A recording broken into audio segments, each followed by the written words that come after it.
بسم اللہ الرحمن الرحیم۔ السلام علیکم۔ دولت، حسب و نصب اور دنیاوی عزت اگر دل میں تکبر اور حسد اور نفرت پیدا کر دے تو یہ سب کچھ انسان کو بچا نہیں سکتا۔ تاریخ میں ایسی بہت سی مثالیں ہیں، لیکن ایک عورت کی داستان قرآن مجید میں ہمیشہ کے لیے محفوظ کر دی گئی۔ وہ عورت قریش کے سردار کی بہن، بڑے خاندان کی بیٹی اور مال و دولت کی مالکن تھی، لیکن دل کے اندھیروں نے اسے رسوا کر دیا۔ یہ تھی جمیل، ابو لہب کی بیوی۔ اس کا اصل نام عروہ بنت حرب تھا اور وہ ابو سفیان کی بہن تھی۔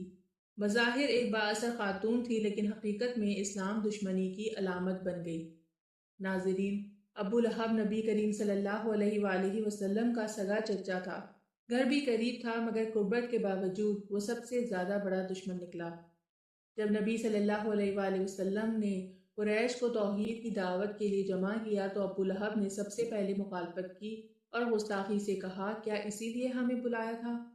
اسی موقع پر سورہ لہب نازل ہوئی، جس میں اللہ تعالیٰ نے اعلان فرمایا کہ ہلاک ہوئے ابو لہب کے ہاتھ، اور وہ خود ہلاک ہوا۔ اس کے بعد اللہ تعالیٰ نے ابو لہب کی بیوی کا ذکر کیا، اور اس کی بیوی لکڑیاں اٹھانے والی، اس کے گلے میں مونج کی رسی ہوگی۔ دوستو، جمیل نبی کریم صلی اللہ علیہ وآلہ وسلم کی سخت دشمن تھی۔ وہ صرف زبان سے نہیں بلکہ عمل سے بھی دشمنی کا اظہار کرتی تھی۔ آپ کے راستے میں کانٹے اور جھاڑیاں بچھاتی تاکہ آپ کو زخمی کرے، کبھی گندگی پھینکتی اور کبھی عورتوں کو اکسا کر اسلام کے خلاف سازشیں کرتی۔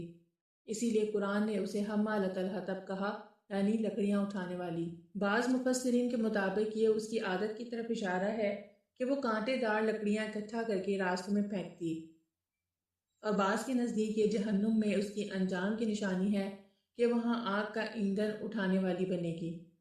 تاریخ میں ایک واقعہ آتا ہے کہ جب سورہ لہب نازل ہوئی تو جمیل غصے سے بھری ہوئی پتھر ہاتھ میں لے کر کعبہ میں آئی۔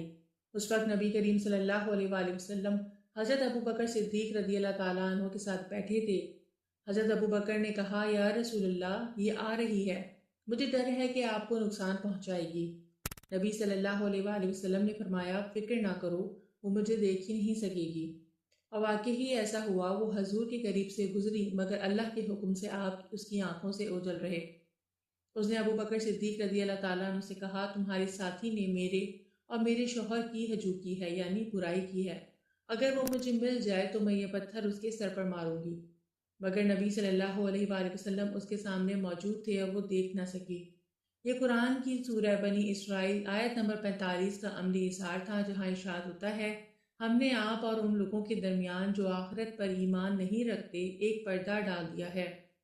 ابو لہب کی دشمنی اتنی شدید تھی کہ جب نبی صلی اللہ علیہ وآلہ وسلم کے صاحبزادے انتقال کر گئے تو بجائے ہمدردی کے خوشی مناتے ہوئے کہا، اب محمد بے نام و نشان ہو گئے۔ یہ اس کے دل کی پستی اور کینہ پروری کی علامت تھی۔ آخرکار اللہ کا وعدہ سچا ہوا۔ ابو لہب ایک مہلک بیماری میں مبتلا ہو کر ذلت کے ساتھ مرا۔ لوگ اس کے قریب جانے سے بھی گھبراتے تھے۔ 3 دن لاش پڑی رہی اور کوئی بیٹا یا رشتہ دار دفنانے نہ آیا۔ آخرکار غلاموں نے لکڑیوں سے دھکیل کر گڑھے میں ڈال دیا۔ یہ تھا اس شخص کا انجام جو نبی کا قریبی رشتہ دار ہوتے ہوئے بھی سب سے بڑا دشمن نکلا۔ جمیل بھی اپنے شوہر کی طرح ذلت کا نشان بنی۔ قرآن نے اس کا ذکر اس کے اصل نام سے نہیں کیا بلکہ اس کے کردار سے کیا۔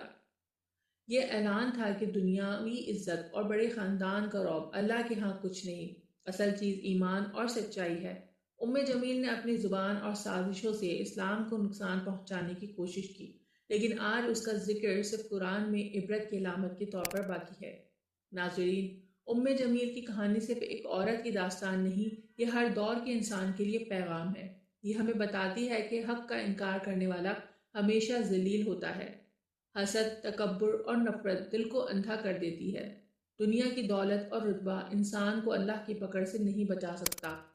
قرآن نے ابو لہب اور اس کی بیوی کا ذکر اس لیے کیا تاکہ قیامت تک انسان سمجھ سکے کہ رشتہ، مال، شہرت اور طاقت سب بیکار ہیں اگر دل ایمان سے خالی ہو۔